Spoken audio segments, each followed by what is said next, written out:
morning on our second day here in Japan now. We left Utsunomiya early this morning. I actually don't think I have any footage of us going to grab the car that we currently have, aside from the fact that I did do a loop around our rental car, which is cute. It's actually really spacious on the inside, which is kind of cool. We grabbed the car, immediately went to Akechidaira Ropeway, and it took a good hour. Once we got there though, unfortunately, it was closed. High wind advisory.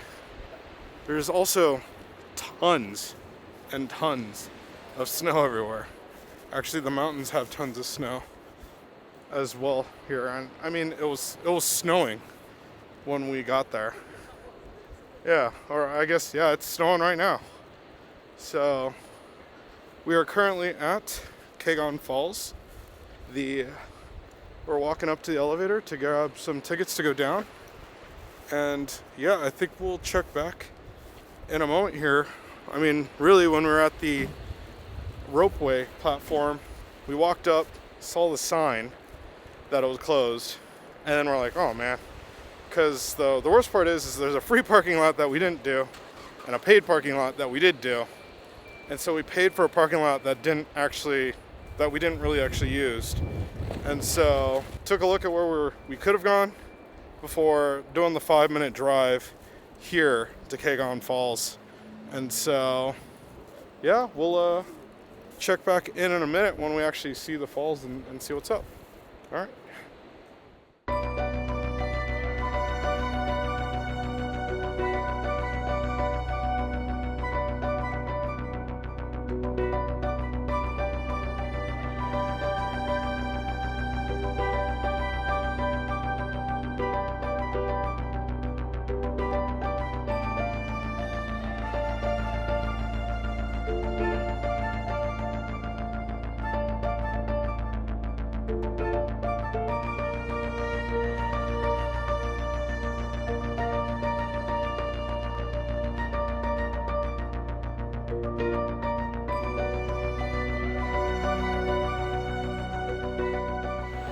Welcome back. I think I found a quiet little corner next to the falls. It's 600 yen to take the elevator down. And then there is a ramp and a set of stairs that you have to continue down. But it takes you like 100 meters down, I think it was. It might be a little bit more than that.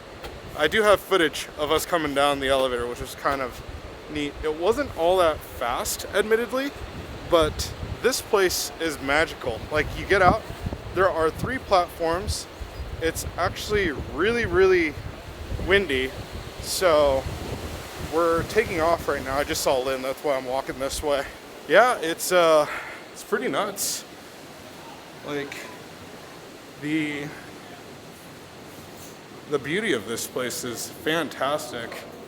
Like, as we go up that set of stairs to go back to the elevator, to go back up to the top, it's a 3-tiered waterfall that was created because of a volcanic eruption.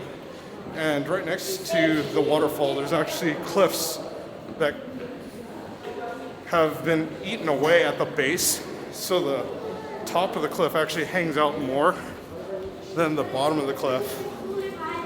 And there's so much water.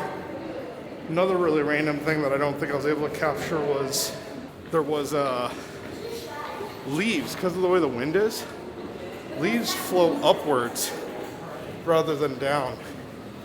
And I just realized it is very loud in here. So I'll finish up right here. But the waterfall's pretty amazing, and there's so much water there. Like, there's so many different waterfalls. There's like 4 that I saw while I was just standing on the platforms. And then,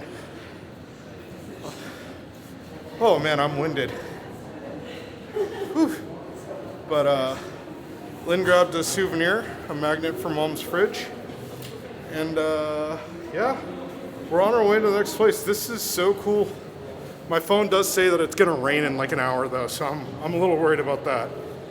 But other than that, we just finished climbing up that set of stairs.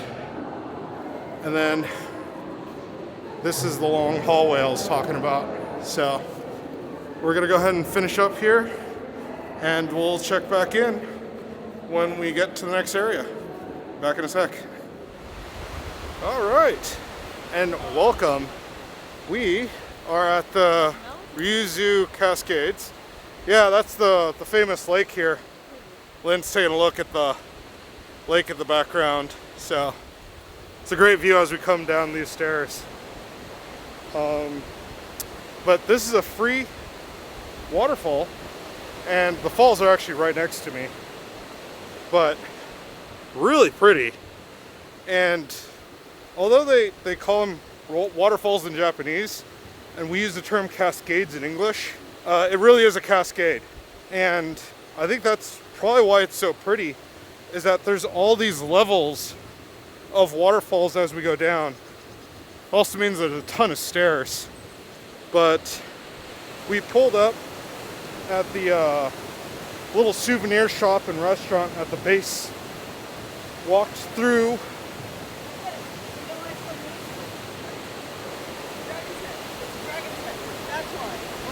Oh, it's a dragon's head. Oh, I didn't even realize that. Yeah, I was like...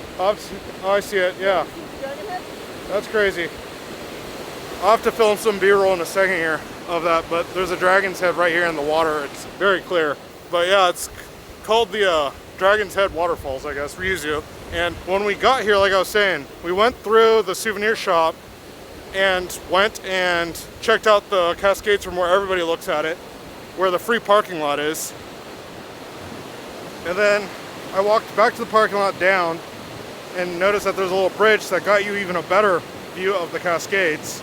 And then Lynn said she was gonna walk around, and I'm like, I don't understand what that means. So I walked around to kind of follow her and just kept going up stairs and stairs and stairs. We're super ahead of schedule because of the ropeway being closed. So I was like, why not? Let's just do it. We went all the way to the top. Now we're going back to the car to hopefully go get somewhat of an early lunch. It was either doing early lunch or a late lunch, and I'm opting for an early lunch right now. But when we got here, it was snowing. Right now, it's like a lot warmer as you get the sun's out, and climbing the stairs definitely got the heart rate up. But yeah, this is a great little spot that was only about 10 minutes away from the Kegon Falls. So very cool. Anyhow, this is another one for the books, and yeah, we'll be back in a sec. And welcome back. We are at Chuzenji, and this was a neat little find. We came here instead of going to the embassies, or what is it? It's not an embassy, it's a consulate that are in the area. There's actually a ton of them. We passed the French consulate on the way here. The Italian and British consulates are actually just down the street. Before we got here, I was worried that we wouldn't find food, and so we went to stop at a restaurant called Maple Restaurant, and it's about a minute drive from here. And it is a very neat cafe in the sense that it's like that European style cafe, but here in Japan, that they love to do. And that we were able to get Tochigi Wagyu. So the meal was not inexpensive. It wasn't that expensive in my opinion for Wagyu, but I got a beef stew. Lynn got a hamburger, both lunch sets. Mine came with rice and a salad. Lynn's came with a piece of bread and a salad. And then we both got coffee as well as part of the set. It was delicious. It was amazing. The place was amazing. Like, it was really well decorated, and it was really busy. I think it's actually more for the fact that it was like the only place in this area that was like open. Sadly enough, as we drive around, we noticed that there's just so many empty buildings. I wonder if it's more along the lines of the timing, or if it is the fact that the economy is bad. We finished up there, then just drove a minute to here, where when I parked, I was like, oh my God, there's a cafeteria right across the street from this temple. And at the cafeteria, they have like all the famous foods from this area. So, live and learn. we came into the temple where we were immediately escorted through the main part of the temple. Now, unfortunately, I don't have that much footage here because you're not allowed to take photo or video, which is 100% okay. But we did thoroughly enjoy it. This is probably one of the few temples in Japan, if the only temple in Japan, that we saw with a multi-armed Buddha. I don't really recall any other temple I've been to. I have been to a lot though, maybe I just don't remember. But this one, that does stand out. There are some really fantastic paintings in there. Not only are they just like regular paintings on canvas, but also on the walls and on the roof. All the Buddha statues are very, very different looking, more Chinese looking or more Thai looking than they are Japanese looking. And yeah, overall it's pretty cool because it's multi-storied. So you actually start off in the main hall right there behind me, and then you go up into the upper hall, which I don't actually know if you can see, it's beyond that tree. But as you go up, things get just more and more interesting, and it's pretty cool. Other than that, we're pretty much done here. Off to the next spot. I think we have a long drive ahead of us, but I will check the schedule and see what's up. We are actually still ahead of what we're supposed to be doing, so we're doing good.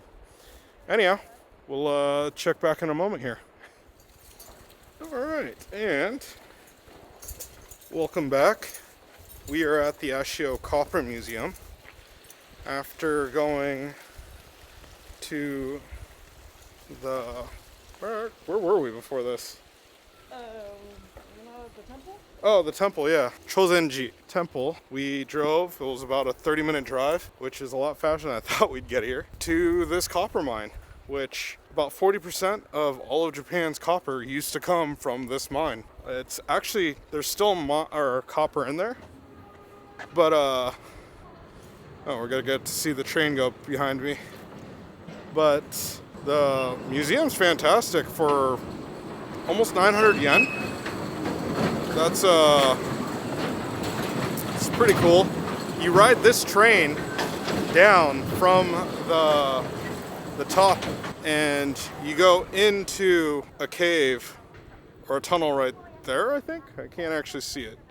Right there, yeah, the tunnel right there. I'll have B-roll that I could actually put over, so you can see it there.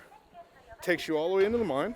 You get off and then just begin your journey walking around and learning how the miners were mining this area during different generations. And it's a lot of different generations. Like, we're talking pre-World War wars, I guess pre-World Wars, and then during, and then right after, and then a few years after that. And then after that, it jumps quite a bit. So it's like you have 40s, 50s, then it's like 70s, 80s, 2000s. Overall, the place is fantastic. It is definitely showing its age, and the fact that when we came, there was a group that left that was like 6 people right before us. When we came down, there was one other guy on there with us. The group that just came down just now was 3 people. We're out in the middle of nowhere, really. If you came here, you meant to come here. This isn't really something you stumble upon. All the dioramas are fantastic, and right now I'm just going up to a platform that's right next to the mine, overlooking a river. I will say, there is a chance that you get a little wet when you're in the mine, because there's a lot of water in there. Yeah, everything is in Japanese though, so, and this is like a Japanese that I don't know. It's all stuff about like mining and stuff like that. So yeah, there was 2 signs in English, but still they had like models of things where you could push buttons and they would explain it to you. And as long as I don't have to read it, I'm far better at it, so I could just listen to what they were saying. But it was super interesting to figure out the difference of the generations, and I think that's why there's like the skips and whatnot, because every time it skipped a generation, technology got better, with the exception of when they got like more high-tech drills. It felt like it was like another diorama of the 50s because they started using drills or something back at that time. The coldness has subsided, but this windiness has not, and it's like crazy windy. And so the area is just gorgeous though, and sorry, to continue with the mines. As we came out learning more and more about the mines, as you come up the mine, you start to learn more about the other processes of the mine. So at the very beginning, it's just about how to get to that copper ore, and then it's how to get the copper ore out of the mine, and then it's what do they do with after the copper ore is out of the mine, like how do they transport it, where do they transport it to, and then what do they do with that copper that once they finish transporting it to that area. Really interesting stuff. You get to try to pick up like an ingot of copper, which is extremely heavy, and then they have the anode that they made out of the copper, which is pretty cool. The entire place is really fantastic. It's just really run down and old. So once you come out of the museum, and there's a path that you're supposed to follow, once you come out of the museum, it leads you to a coin manufacturing museum, which is on premise. And they showed you how they made the old Japanese style coins that were used for money. And I'm just gonna assume they're made out of copper rather than gold, but that was actually really cool as well. And walking through there, you get to learn really how different areas of Japan supplied money or made the money and how they made it, like using sand molds to form the coins, and then how they actually had them all along a metal rod that they would have to cut off that rod, and then they would smooth them out and roll them out. It's actually the reason why the hole in the center of the coins are squared is because in order to roll it out, they would have to have the square in the middle so that when they rolled it, it would create the round edges of the coin. Pretty neat. I think that's really all she wrote. We're still ahead of schedule by about an hour, so really not sure what we're gonna do from this point.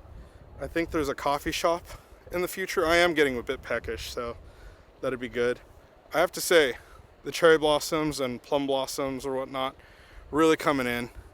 Like, it's funny how some places have them and then other places just have nothing. So yeah, well, we will check back in a moment once I actually figure out what we're gonna be doing. Back in a sec.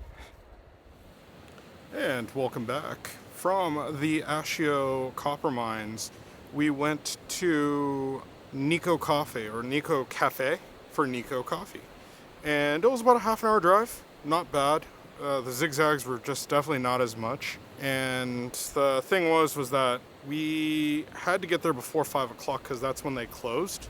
And so we got there at like 4:45, which I feel hella bad. Like, they're just ready to close up for the day and get ready to go. And we walked on in, and they had no parking, so I had to bring the car a little further away.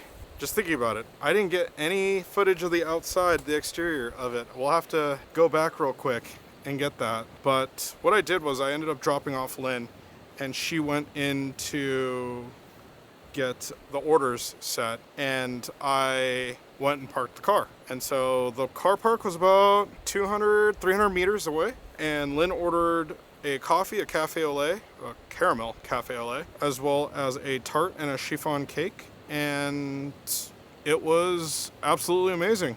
We were quite thrilled with it. Now, on the way back to the cafe from the car park, I actually ran into a festival that was happening here in Nikko, and it just so happens that it's going to happen for 3 days only. It was yesterday, today, and tomorrow. We'll see if we run into it again tomorrow. It's the Nikko Yayoi Festival, which is the celebration of spring. They had the yatai out with all the music going and the people in kimonos. It was quite the getup. Apparently Lynn was reading about it, and it's a very, very nefarious, I don't know if that's the right word, but it's a very particular event apparently where they have to keep things going in the same way, otherwise they'll get bad luck for a year. And so they're very, very careful about how they do it. It kind of stopped me for a short moment, and I went and checked out the festival, which slowed me down. I actually got to the cafe probably about 4:55. Went in, just downed the coffee and ate the cake. And then just as a side type, to help them out, I bought some coffee to bring home. But I mean, I like coffee anyways, so it wasn't going to be bad. And then it was just from there, we did a short drive over to the Abyss. I actually don't know what this is called. Fuku something Abyss. The Kanmanga Fuchi Abyss is what this place is called. Pretty crazy. And it's famous for having all these Jizo statues right behind me in a row. And if you walk further down, there's actually a ton of them that are just all lined up in a pretty line, really, that just go along this river that's running on the other side. Now, this is actually, Jizos are for travelers. It's to kind of give you good luck or to ward off bad luck, I guess is the better way to say it. And having that many in that area is kind of interesting because this is a major traveled area. And so for them to have that, it's super interesting because I wonder if there was just a lot of deaths or a lot of bad lucks or a lot of thefts that were going here. Yeah, it's pretty nuts right now. Like the amount of people that are here, that is. There was no one here when we got here, and now there's like tons of people. So as they all walk by, and so Lynn's having fun speaking Spanish to the tourist. That being said, we were able to walk down, get a couple of photos and some video, and we pushed this from yesterday to today so that I could just do one less thing tomorrow since we weren't able to do the ropeway today. That being said, we're gonna go ahead and head on out to our hotel now, and yeah, we'll check in at least one last time tonight, so back in a moment. And welcome back. We are at the hotel now. This is the Natural Garden Nikko onsen. And we came in, checked in real quick, and then went immediately to go get dinner at Suyan Chinese restaurant. We were going for another place, Bell Cafe, but when we got there, unfortunately, they were fully booked for an event, and it probably has something to do with the Matsuri that's going on, the Yayoi Matsuri Festival. Because of that, we were like, oh man, what are we gonna do? And right next door was the Chinese restaurant, so we just went to the Chinese restaurant. And there, Lynn ordered, we both ordered sets, but Lynn ordered a yakisoba type thing, and it was kind of like crispy noodle with like a gravy on top, and it was actually really good. It was really nice, and to Lynn's point, it was hot from first bite to last. Like it held its heat, not hot as in spicy or chili, but hot as in temperature. It just was... really wanted to burn you. Yeah, it just was really hot the entire time. Whereas I got the yurin chicken, which is this like onion spicy chicken that's fried, as well as it came with egg and prawns, and they both came with an egg drip soup. That was actually part of the set. And then the other part of the set was a almond dobu dessert, which that was nice. Lynn thought it was a little almond forward. I thought it was perfect. And then mine came with rice, which you could have as much rice as you want. So I got 2 bowls of it. Overall delicious, and it was $32.50 was the complete total of it, which I think really when you look at it, it's what, like a little over $20, if I have that correct in my head. So it was really inexpensive for the amount of food that we got. And what was funny is that the place was like packed because I think nowhere else was open, and so all the tourists that were in the area, that were staying at a hotel in the area, had to come to that restaurant in order to get food. So we got lucky. It was closed. Huh? It said it was closed online. So oh, Lynn's saying that Google was saying that it was closed because the sign out on the front said it was open. Like it had the like business in progress sign that they do in Japanese, and so it was just lucky, I guess. We were able to kind of just get in and get out. Really, it was quite quick, and so after eating there, we just drove over to a local Lawson's to pick up breakfast for tomorrow before making our way back here to the Natural Garden Nikko Hotel in onsen. And so this hotel it's pretty interesting. The outside, particularly the way that the roof is structured, it's really weird, but I'll go into that in a second. Let's go ahead and just get into the room tour right now, and I'll be back in just a second. Alright, so the elevator is just right around the corner right there, and as you come down the hall, we are in the middle of it at 207, well, near the middle. There's 2 more rooms over there on this side of the building. I don't believe they're actually all too busy. I think there's only like 3 cars here. I don't know, I saw a lot of keys in the key holder, so I don't think there's actually that many guests here. But maybe I'm wrong. This is an onsen hotel, so there is an onsen for us to go down into. But start off You come in and you have the closet and full size mirror. Oh, this was really cool. They have a lever in here already so that the lights and everything will turn on without us having actually to put the keys in there. And then we do have the bathroom right here.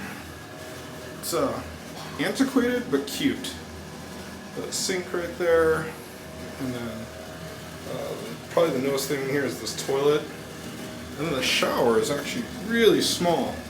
But like I said before, they have a onsen, so you don't really have to worry about the shower all too much. I don't know why I turned on the fan. Just made it harder to hear. We set our luggage right here. They do have the towel rack right here for when you go use the onsen. Our TV station right there. And as we come on in, I guess, here's your desk with the mirror. This light, which I turned on, is actually a pull type deal. So just do that real quick. We have a table with 2 chairs right there.